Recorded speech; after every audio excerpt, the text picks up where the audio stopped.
서울의대 교수들이 내일부터 무기한 휴진에 들어갑니다. 하루 뒤인 모레부터는 의협이 주도하는 전면 휴진까지 예고돼 있습니다. 정부는 의사들의 휴진이 큰 상처를 줄 것이고 의사와 환자 간 신뢰를 무너뜨릴 수 있다며 철회를 요구했습니다. 취재기자 연결해서 좀 더 알아보겠습니다. 이문석 기자. 네, 사회부입니다. 서울대병원은 내일부터 진료가 아예 안 되는 건가요? 꼭 그렇진 않습니다. 서울의대 교수 비대위는 필수 분야의 경우 진료가 계속 이루어진다고 밝혔습니다. 중증 희귀질환 환자 진료를 비롯해 응급실과 중환자실, 심장투석실, 분만 등이 해당합니다.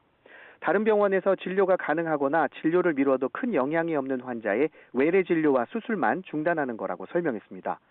또한 휴진에 참여하는 교수들에게 병원에 상주하면서 꼭 필요한 외래 환자에게는 진료를 제공해달라고 지침을 내렸습니다. 무기한 휴진 병원은 서울대학교 병원을 비롯해 분당 서울대병원과 서울시 보라매 병원, 서울대병원 강남센터 등 4곳입니다. 교수 비대위 자체 조사에서 휴진 첫 주인 17일부터 22일 사이 외래 휴진이나 축소, 수술 등 일정 연기 조치를 했다는 교수가 54.7%에 달했습니다. 병원 수술실 가동률도 33.5%까지 낮아질 거로 예상했습니다. 화요일부터는 의사협회 주도로 의료계 전면 휴진도 예고돼 있는데요. 정부가 3가지 요구를 받아들이면 지금이라도 휴진을 재고하겠다고 밝힌 겁니까?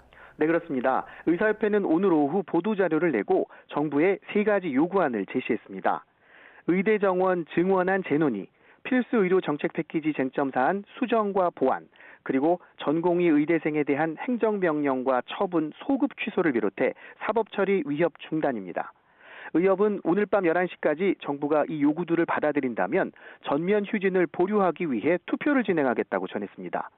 반대로 요구가 받아들여지지 않으면 예정대로 오는 18일 전국적인 집단 휴진을 강행하고 이후에 무기한 휴진을 비롯해 전면 투쟁을 벌이겠다고 경고했습니다.